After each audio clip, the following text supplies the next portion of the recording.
Hola, ¿qué tal? Buenas noches, gracias por acompañarnos nuevamente a través de nuestra agenda informativa en este foro de noticias, donde le vamos a conocer espacios de interés del ámbito nacional.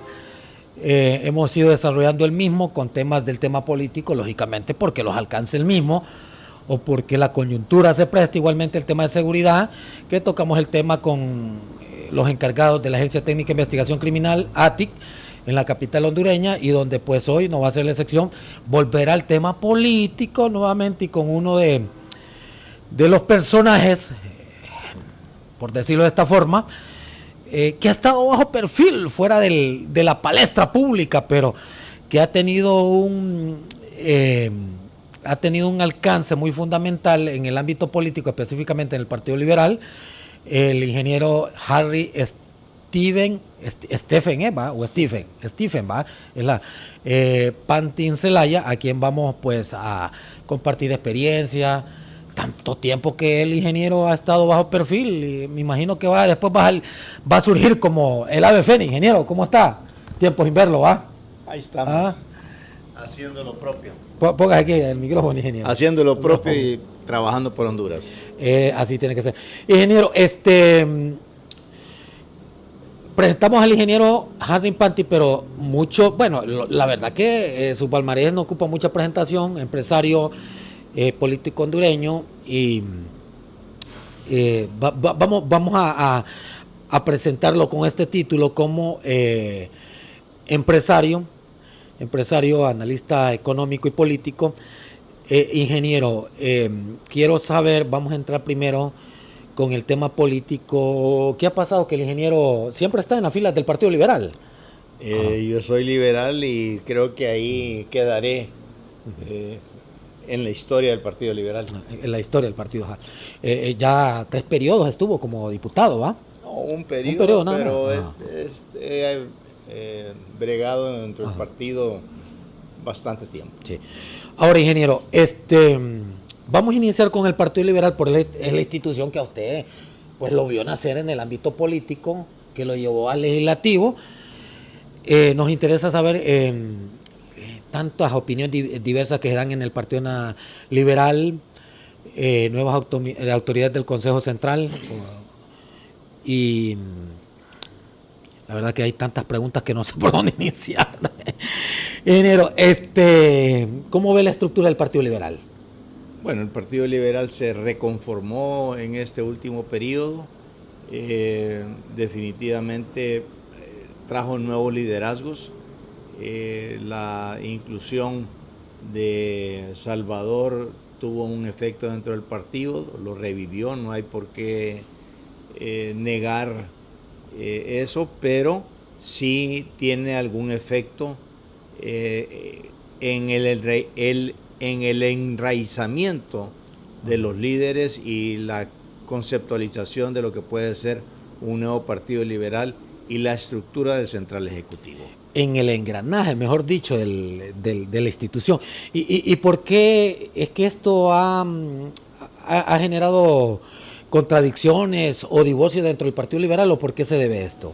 Bueno, los liderazgos siempre cambian, ¿verdad? Sí. Y si los líderes no pueden responder a los intereses de sus seguidores o de los que lo llevaron al poder, pues hay mutaciones que suceden para encontrar los rumbos que se tienen que hacer. El Congreso se conformó, definitivamente el ala que maneja Salvador no ha tenido un crecimiento, más bien está un tanto débil, más es una conformación de las otras alas del Partido Liberal que obedecen a otros líderes o a otras políticas diferentes.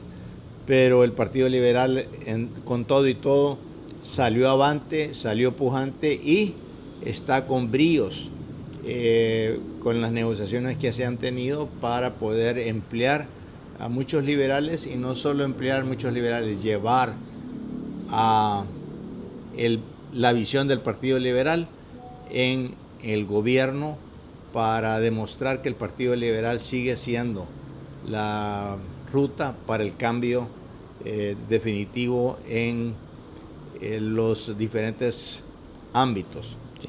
Ingeniero, muchos dicen que nadie desconoce de que desde que llegó el ingeniero Nasralla ha tenido un repunte en cuanto a la sustracción de los votos o a las cantidades de las mismas, pero muchos dicen de que hay un divorcio en la institución del Partido Liberal, que el ingeniero no es líder, que no hay consenso, que tiene más poder incluso el presidente del Consejo Central que el mismo candidato presidencial. Es que no están siguiendo a Salvador. Ajá. La gente no lo está siguiendo porque no les está pudiendo cumplir con los deseos de la gente, y él está afanado a seguir diciendo el dicho de que le ganaron por una situación fuera de serie. Ya tenemos que dejar de pensar en eso y estar pensando cómo vamos a conformar el partido y cuáles son los mejores caminos que tiene nuestra institución para hacer mella, hacer huella y hacer que el partido se sienta con las negociaciones que hubieron con el Partido Nacional para conformar un gobierno que traiga paz, armonía, desarrollo y sobre todo buena aventura para todo el pueblo de Honduras. ¿El Partido Liberal necesita nuevos líderes, o porque muchos le llaman oportunista al ingeniero Nasralla porque dicen que se ha vendido, que solo llega allí y hasta el momento pues se queda callado? Lo critican esto, que no ha defendido la postura del Partido Liberal y por eso muchos lo han dejado solo.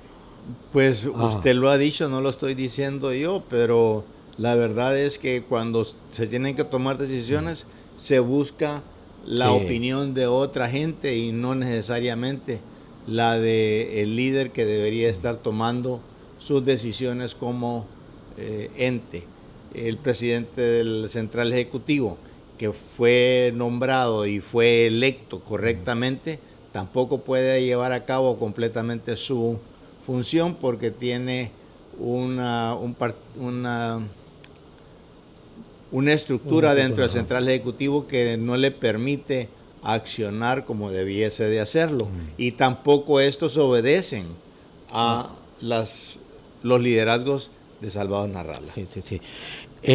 Bueno, entonces, en pocas palabras, para usar estos términos, podríamos decir un divorcio dentro de la misma institución del Partido Liberal. Yo sé que el ingeniero es muy prudente, no me va a decir esto porque respeta las cláusulas y los principios, los estatutos del Partido Liberal. Ahora, ingeniero, nunca se deja de ser política. 365 días del año estamos en política.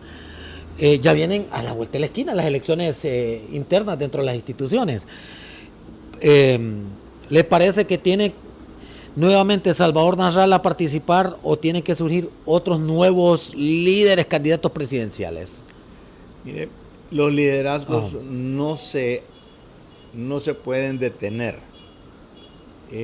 Hay gente nueva que ha surgido, los que tenemos ya algunos tiempos de estar trabajando dentro del partido, pues tenemos que entender que hay unos espacios que se tienen que ir cediendo, no porque querramos, sino porque la evolución, eso es lo que trae, y necesitamos renovar. Todo el tiempo se necesita renovar. Hay gente que todavía ahorita a los 30 años están tratando de impulsarse y qué bien que vienen saliendo esos liderazgos para rejuvenecer el partido. No podemos estar los mismos hablando de que debemos de seguir en política, debemos de dar los espacios para que nueva gente entre y se forme. Sí. Y esa es nuestra función, así como es función educar a nuestros hijos, también debe ser función educar a los nuevos políticos con las tradiciones, con la visión y sobre todo con ese carisma que nos imprime el Partido Liberal a través de su dogmatismo y a través de su doctrina. Ingeniero, para mí créame, yo veo el Partido Liberal tiene el sartén por el mango. Incluso el Congreso Nacional depende del Partido Liberal. O sea, yo digo, ¿qué ha pasado que el Partido Liberal, para mí, las próximas elecciones, si el Partido Liberal saca un buen candidato, ellos serían los elegidos para mandar, para dirigir las riendas de este gobierno, del país, en cuanto al candidato presidencial? ¿Qué ha pasado de que los liberales, como dicen, no se amarran bien la faja o no toman decisiones propias? ¿O por qué? Bueno, vamos a iniciar primero con esta pregunta porque no quiero confundirlo a usted. Primero sería, si el Partido Liberal tiene tanto poder, ¿por qué no lo están utilizando para el liberalismo? Claro que se está usando Ajá. para el liberalismo, pero Ajá. más que todo se está usando para conformar un gobierno Ajá. que traiga buenaventura para todos los hondureños. El efecto de los que tenemos en el gobierno tienen que reflejar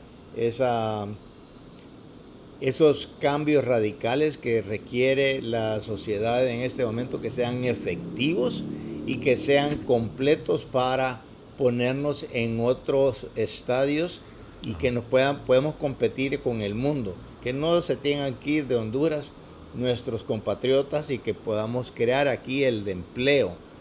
Para eso necesitamos realmente que nuestros emblemáticos políticos que están en el gobierno tomen acción para que sean punta de lanza y se puedan ver las diferencias contra el tradicionalismo que hay. Pero recordemos que para ser gobierno se requiere que todos los que estamos en el país empujemos en una sola dirección, cosa que no sucedió en el periodo anterior, donde se buscaba crear caos y crear distanciamiento, donde la apología del odio era el tema, y mientras tengamos una sociedad tan divorciada no puede haber un desarrollo. Ahorita las sintomatologías, el aire que se respira en la empresa privada es diferente a lo que se respiraba hace 6 meses o 8 meses, y esa confianza que está tratando de imprimir este gobierno, no podemos decir gobierno de coalición, sino un gobierno de transición para algo mejor, pues está haciendo los cambios que se necesitan. Entendemos que la ENE es la piedra angular que pasa para poder crear una sociedad verdadera.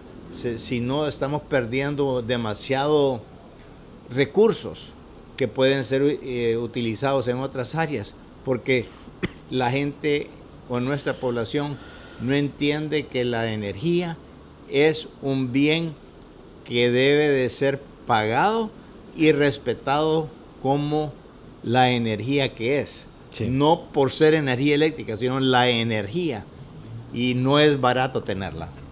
Bueno, ingeniero, ya con ese tema ya lo vamos a plantear después de que nos vayamos a nuestro primer corte comercial. Ahora, el tema de la meritocracia, que es una palabra muy fundamental porque le han dado participación a los liberales en las instituciones del gobierno. ¿Cuántos ministerios tienen los liberales? Hay varios subsecretarios, la mayoría son subsecretarios de Estado, ¿va?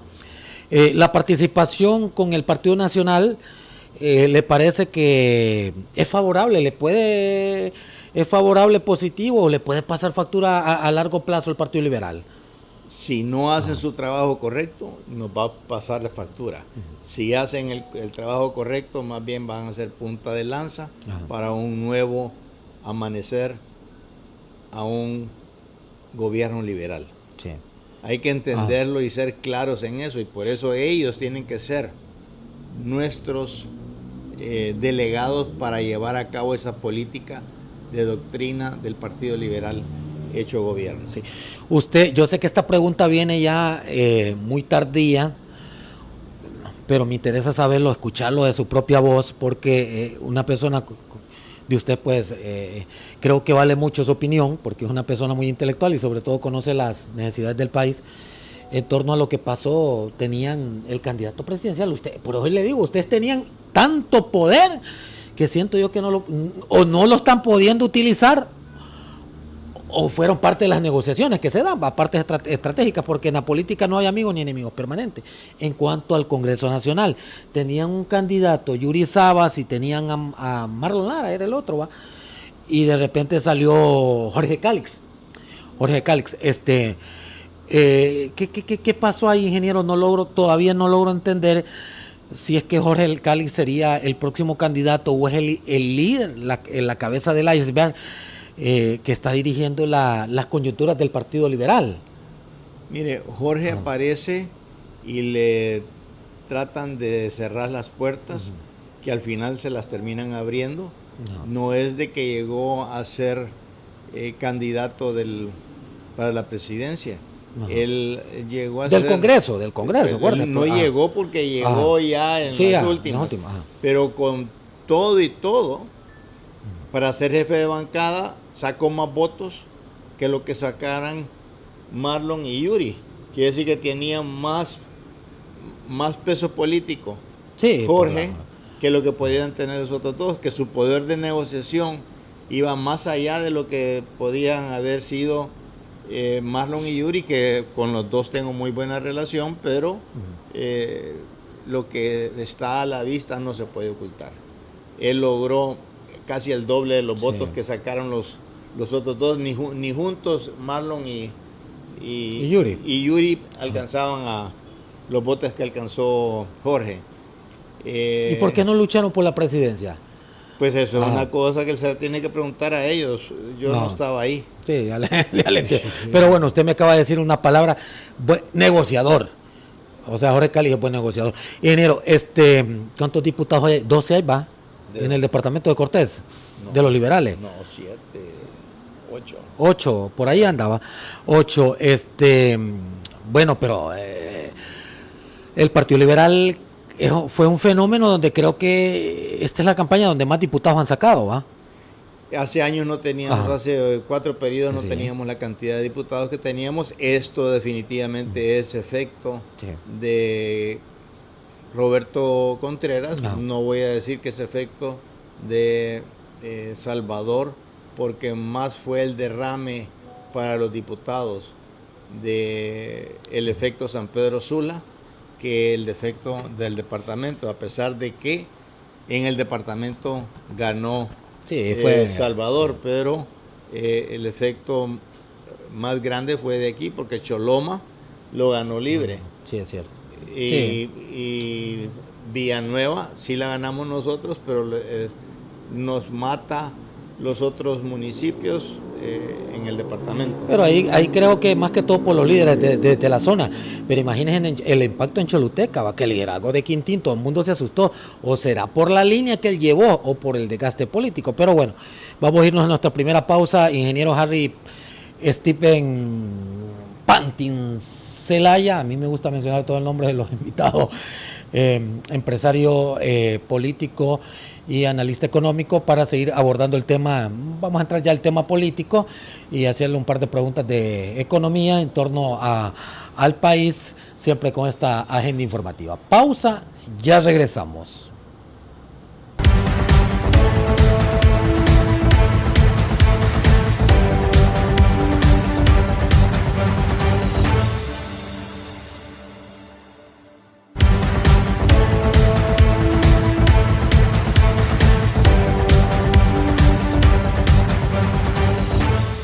Gracias siempre por continuar con nuestro foro de noticias, agenda informativa en la capital industrial del país.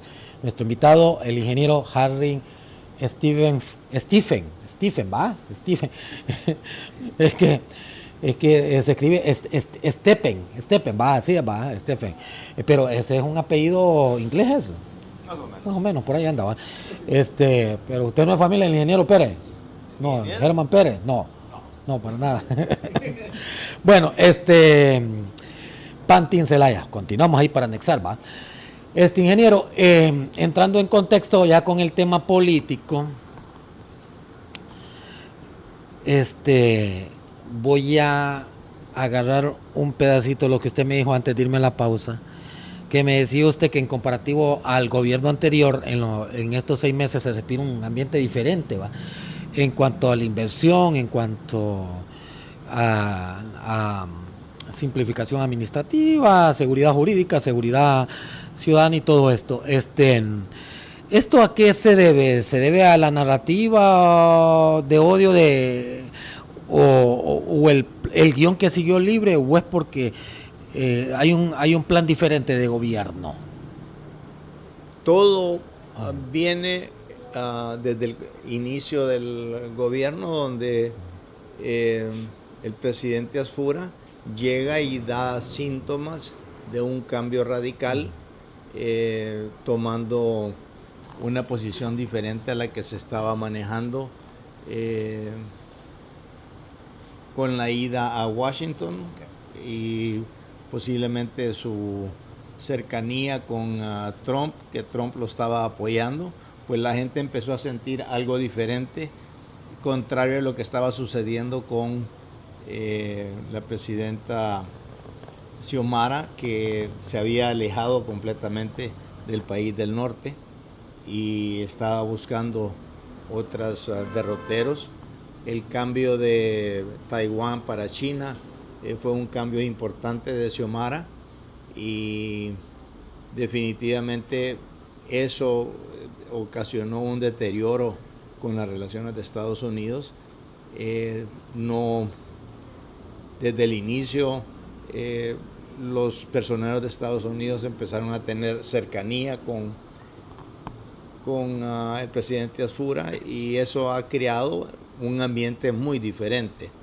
Las leyes que se han pasado, son leyes que se han pasado pero no se están ejecutando hasta ahorita, de la protección de la empresa privada en el agro, eso es, o de la tenencia de la tierra. Okay.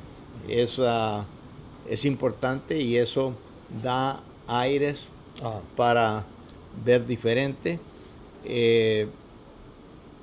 Desde que el presidente Asfura llegó, ha habido una reducción en los intereses, no tiene nada que ver con que él haya llegado a tomar decisiones diferentes, sencillamente es el proceder, pero eso hace que se respire diferente, que haya un ambiente de paz, más afable hacia la inversión, y los inversionistas estaban esperando un cambio. En el último año no hubieron inversiones porque estaban esperando un cambio.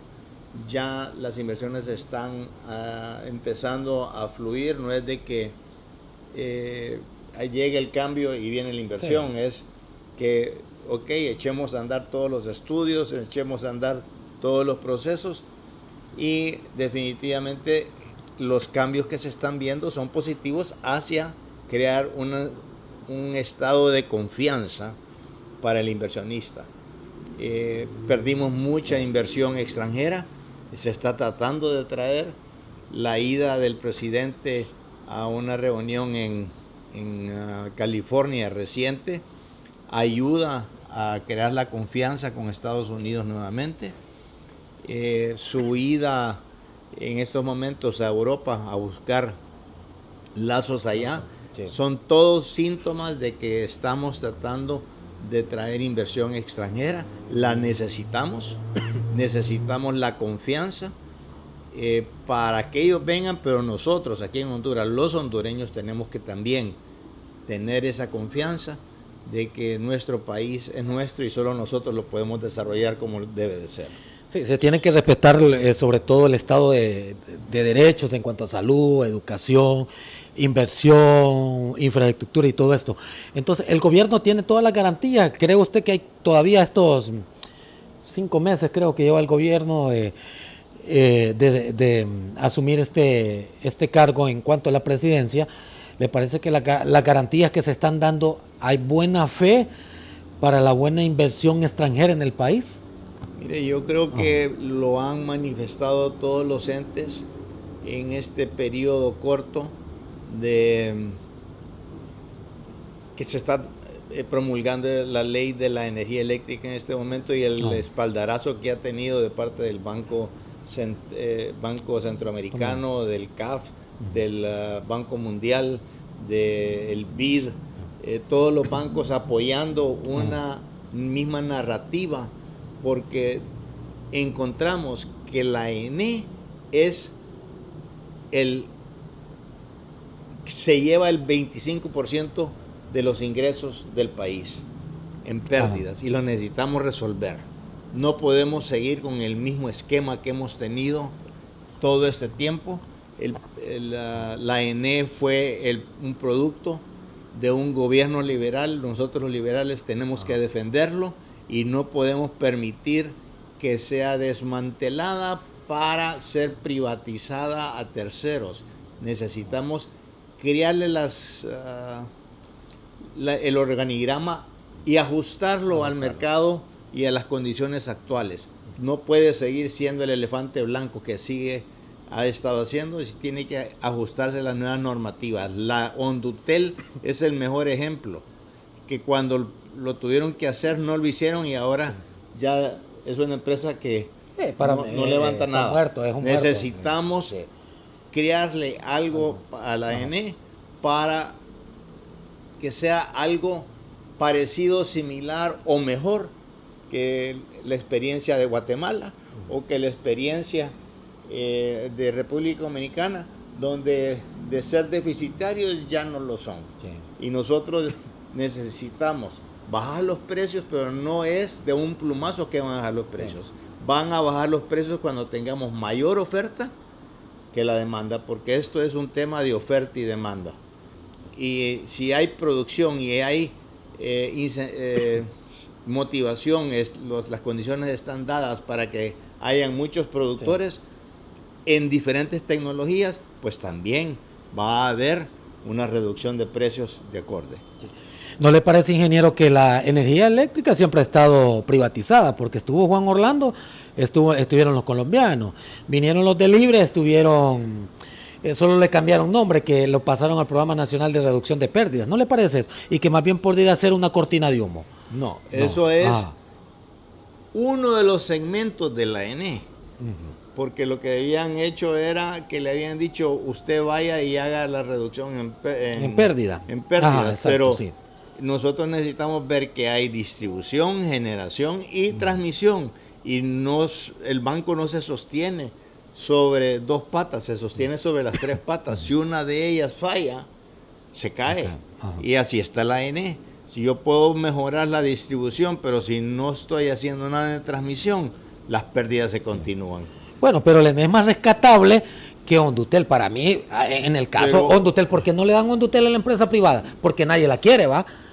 Todo el mundo quiere la minita de oro, en este caso que es Ineva. Pero no le están dando a nadie la minita de oro. Le están diciendo, vamos a dividirla y que sean 3 empresas del gobierno, pero que vea cada uno su parte esencial para que sea una empresa.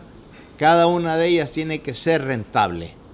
No es de que una se va a estar consumiendo a la otra. Y en el modelo que tenemos ahorita hay mucha confusión en la intención de llevar a cabo una gestión apropiada, porque hay confusión entre la gente si son transmisión, si son distribución. O si son generación. Sí. O sea, una cabeza no puede tener los mismos sombreros, tienen que tener diferentes sombreros. Sí. Bueno, ingeniero, en eso ya nos quedó claro. Usted dice no a la privatización del ENEVA. No. O sea, no, los activos de la ENE no son para irlas a llevar a otra gente, son de los hondureños, para los hondureños, y debe de ser hecha para obtener más riqueza para los hondureños, no para crear pobreza. Sí. Ingeniero, usted que es empresario, le tengo que preguntar esto. Fíjese que yo tuve un analista político en el programa y él me persuadió, como que me adelantó los hechos de la jugada. Me dice, va a venir algo referente a lo del cemento, me dice. Entonces, porque aquí también necesitamos despejar de la duda a la gente, y qué mejor que porque usted que es encargado de la construcción también. Este problema del cemento que se da, dicen que es que el cemento chino pues es más barato que el hondureño, pero otros dicen que es de peor calidad, pero que a la larga pues vale 180 lempiras y el hondureño vale 320 lempiras. ¿Qué nos tendría que decir usted con esto del cemento? No soy bien entendido en la materia, no pretendo serlo, pero sí sé que el cemento tiene un periodo de expiración.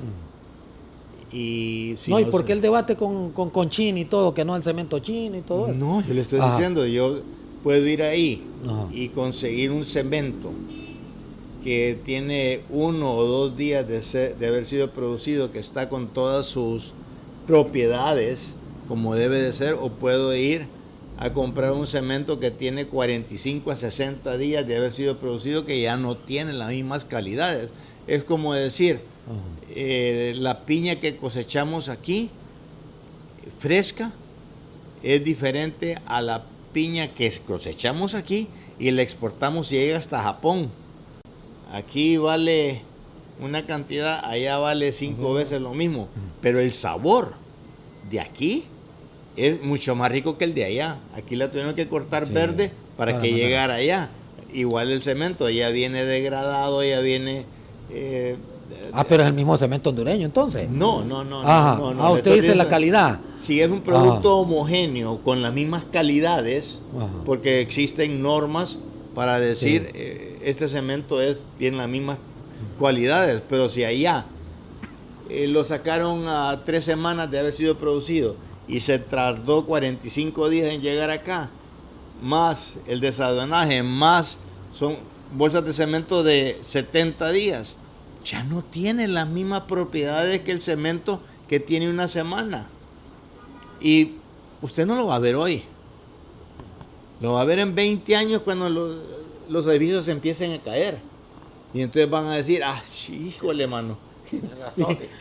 A que paguemos un poquito más, entonces, pero es mejor el producto hecho en casa, digamos. Además, este nos tiene un valor agregado, que es una industria nacional. Aquel no, aquel se fue. Y lo que quedó es una cuestión pequeña. Yo no estoy en contra de que venga de allá, por el contrario, que venga, pero que compita como tiene que competir. Ingeniero, y en el caso de fíjese que los emprendedores siempre, yo al inicio le escuché el discurso del presidente Afura que decía el tema de los chinos acá, que hay que apoyar a los emprendedores porque los emprendedores son los primeros que tiran el grito al cielo. Dice que cómo es posible que le dé más importancia a estos asiáticos que no pagan impuestos, que no pagan aranceles, que tienen beneficios, 0 simplificaciones administrativas, y que ellos para solicitar un permiso de operación en la municipalidad y todo este sinnúmero de... Yo no creo que esta gente se esté yendo por los lados con las empresas. Yo creo que le pagan a la ENE igual que le pagan a los otros. Y yo no creo tienen que beneficio, dijo usted. Ahí no se le ve beneficios. Y si están evadiendo impuestos, que los topen.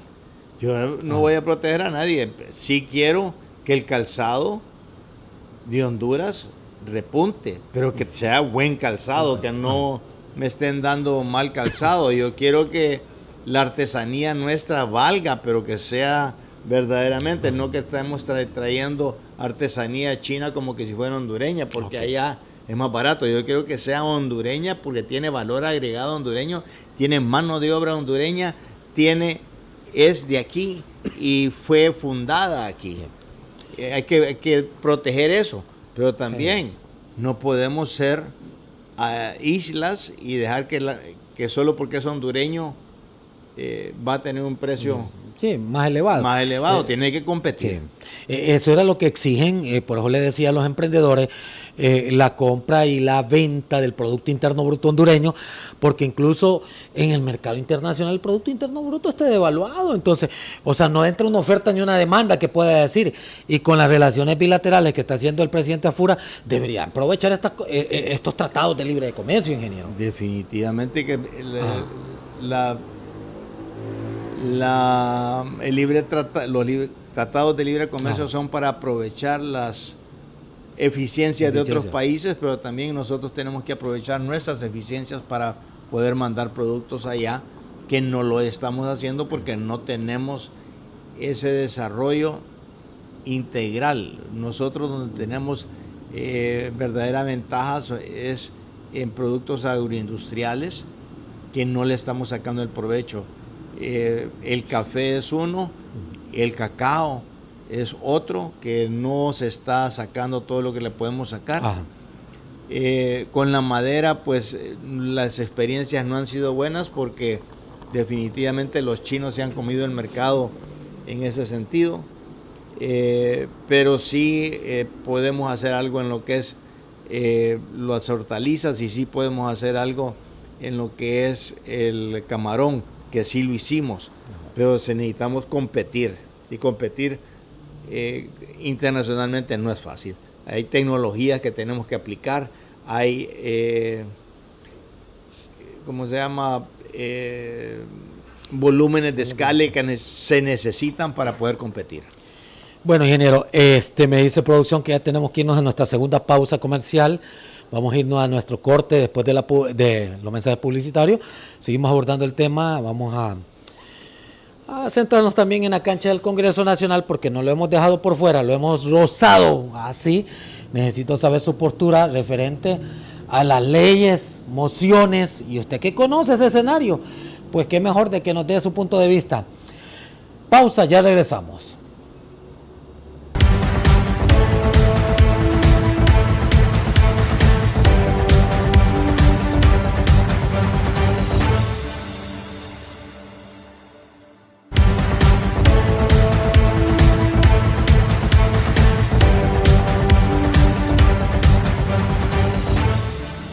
Continuamos siempre con nuestro foro de noticias, sin más preámbulo, para seguir dialogando con nuestro panelista, el ingeniero Harry Steven Pantin Zelaya,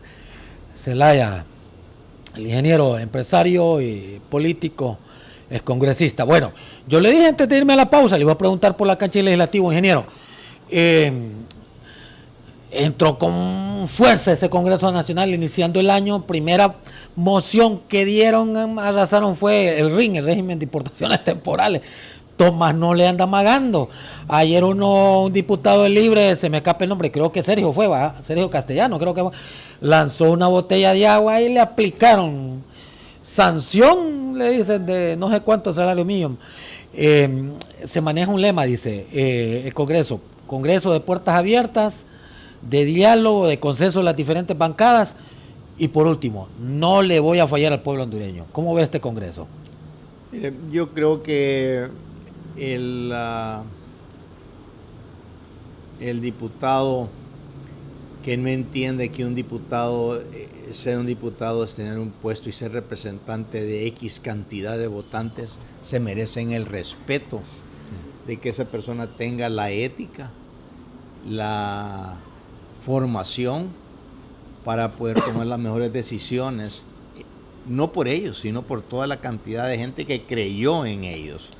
Las acciones tomadas de alguna gente dentro del Congreso, no solo en este periodo, sino en los periodos anteriores, de llegar a ser vagos dentro del Congreso, no creo que sean vagos los que los hayan electo a ellos, porque no lo son. Bueno, pero algunos llegan por cuestión de voluntad política, por cuestión de fama, digamos. Llegan porque llegan con votos, y esos votos se merecen el respeto. El Congreso debiese de ser un lugar de mucha política, donde la ética debiese de ser un baluarte y un sine qua non para poder llevar a cabo una política correcta. Si nos empezamos a bajar el canasto, empezamos a degradar a aquellos que confiaron en nuestro perfil para ser un candidato, ya sea con el que lo puso de candidato, que le dio la oportunidad, como aquel que votó por él. La acción o las acciones de alguna gente de romper el silencio, evitar el uso de la palabra, no son correctos y no son personas que debiesen de estar en esa posición. Sí. ¿Le parece a usted que este Congreso es diferente al anterior? Entonces, hay mayor consenso, más participación y está, es más ordenado, digamos. Yo creo que es mucho más ordenado. El haber impuesto un código de ética da la impresión de que van caminando en un camino correcto. Definitivamente se abusó del puesto de ser diputado en la manera de accionar, y sí es cierto que en otros congresos se acostumbra a eso, pero no son los congresos más efectivos. Debemos de emular los congresos efectivos, donde el diálogo prima, donde el consenso es el orden del día y donde el tilín no es la forma de llevar a cabo un consenso. Es sencillamente porque le conviene al país, porque es propio para el país y trae bienestar, y no porque me conviene a mí o le conviene a mis amigos o a los intereses de mis amigos. Sí. Y trabaja este Congreso, porque lo veo que incluso en los partidos del Mundial están aprobando, hoy tienen reuniones en la agenda del legislativo y vemos que siguen trabajando y vemos que este Congreso, tengo entendido que hoy se aprobó las amnistías, todo el paquete de amnistía, la moción que habían presentado, entre ellos la vehicular, la municipal, todo este paquete. Sí, hoy creo que ya salió en el diario oficial La Gaceta. Entonces, ¿le parece que este Congreso se trabaja más? Pues yo creo que definitivamente con respecto al Congreso anterior reciente, pues el anterior no tenía ni pies ni cabeza. Ahí valía valor, como decían ahí cuando estamos en una apuesta, valía valor y no valía el pensamiento verdadero. Utilizaron esquemas que el día de hoy los están cuestionando porque no son legales. Sí. Ingeniero, ¿y usted qué piensa de los juicios políticos? ¿Fueron necesarios o al contrario, creo que o se tuvo que haber utilizado otro tipo de métodos? Mire, es el sistema que nos da la ley para efectuar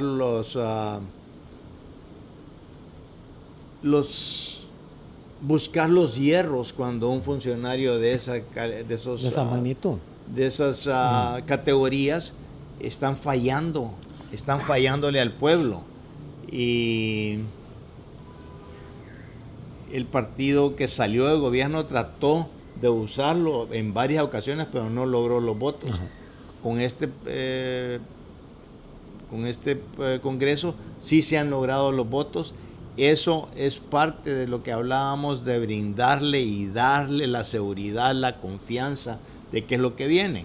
Lo que sucede es que después sale uno de estas personas y todo lo malo que hizo, todo lo que el daño que causó, pasó como que sin nada. No es así.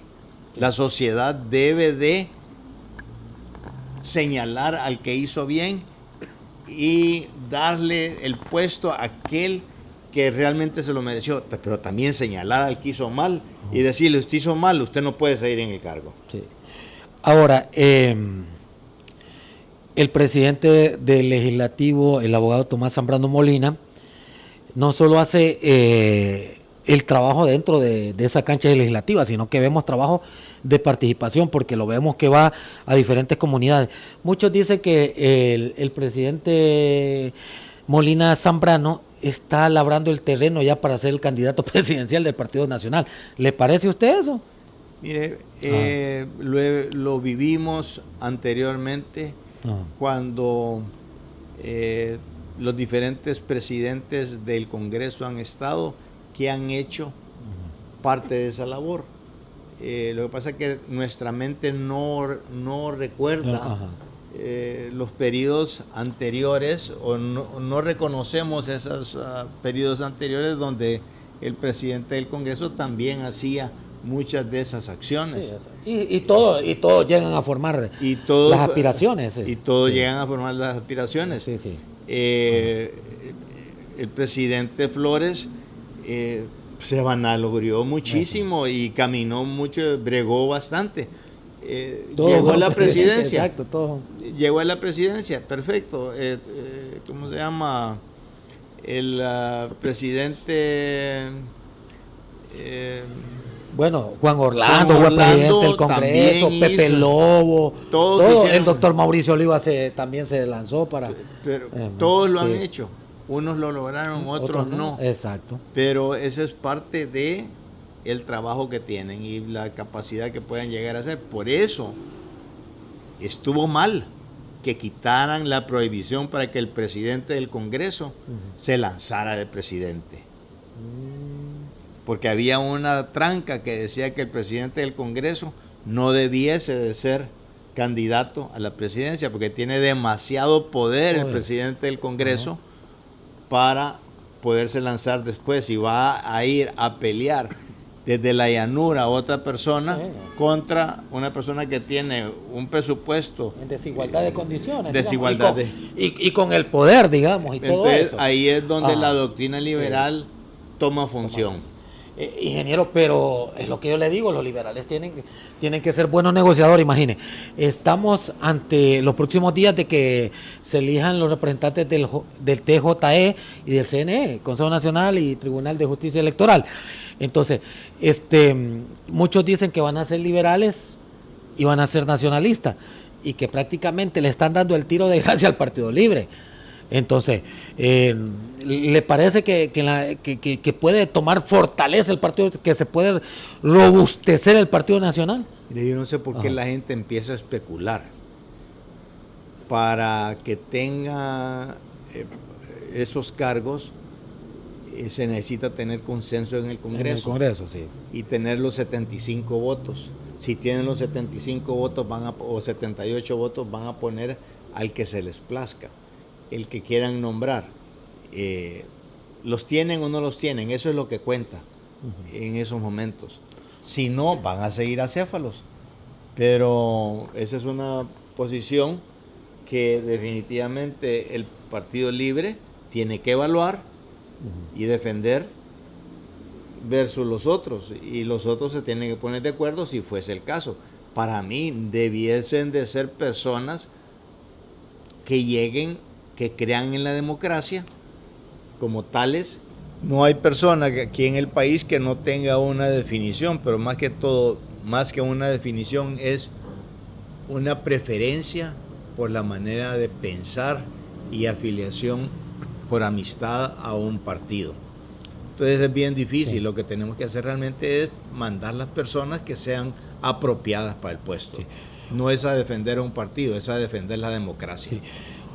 Ya que estamos hablando de política, que nos hemos metido a esta cancha, ¿le parece a usted que aquí la fortaleza que se está fortaleciendo el Partido Nacional, el Partido Libre, yo lo veo ahí, necesita nada más ese toque de ese buen liderazgo para que nuevamente se sienten en silla presidencial? En el caso del Partido Libre yo veo un poco la cosa turbia ahí. ¿O cómo lo percibe usted? En el Partido Libre. Libre, ajá. Mire, yo soy liberal, no creo que me corresponda hablar ni del Partido Nacional ni del Partido Libre, porque no sé lo que sucede ahí y no es mi interés. Lo único que puedo decir y mantener es de que el Partido Libre es un partido familiar, que se rodea alrededor de una familia y bueno, con eso lo digo todo. Sí. Ingeniero, ¿quiénes serían los candidatos? Ya se mencionan algunos ahí en el Partido Liberal, ¿va? Maldonado, Carlos Flores, el otro, el hijo, ¿va? ¿Quién más? Asconita. Ascona, que diga Ascona. ¿Quiénes serían los otros? Jorge Calix. Jorge Calix va a volver a lanzar. El mismo Narrala también. Narrala dijo que se iba a lanzar, por un momento dijo que ya no se iba a lanzar, ahora dice que se va a lanzar. Y el sanpedrano también, el alcalde. El alcalde dijo que en un momento que quería participar. Hay mucha tela que cortar todavía, hay mucho tiempo, y el que salga en este momento le cortan la cabeza. Entonces, hay que dejar que el tiempo pase y cuando llegue el momento que madure la cosecha, se va a cosechar. Mientras, solo es que podemos mirar que hay buenos frutos para poder sacar una buena cosecha. Y esto que le está pasando al ingeniero Nasralla, que lo están acusando, lo están acorralando y que no justifica ante la ley de política limpia y todo esto, no jugar. Los entes son los que tienen que determinar si hubo o no hubo de eso lo que se le está acusando. Sí. Para los que no tenemos los papeles en la mano, no podemos decir si el caballo es bayo si no tenemos los pelos en la mano. Bueno, ingeniero, le agradezco enormemente, gracias por atendernos aquí en su oficina, en su pues laboratorio de inteligencia natural, no artificial, no que natural aquí donde. No, este es bruteza natural versus la inteligencia artificial. Artificial, de todo un poco, porque ahora cuando uno dice inteligencia o lo dice artificial, ahora créame, todo se va relacionando con los métodos del siglo XXI. Le agradezco al ingeniero Stephen Pantin Celaya por atendernos y por dialogar el tema político, y vamos a seguir abordando este tema, lógicamente en el transcurso de los tiempos, porque hoy sucede una cosa, mañana otra, y la política siempre es cambiante, siempre con estos temas de interés nacional en el Foro de Noticias San Pedro Sula. Nos vamos, siempre para que se mantenga informado. Dios los guarde y los bendiga. Hasta pronto.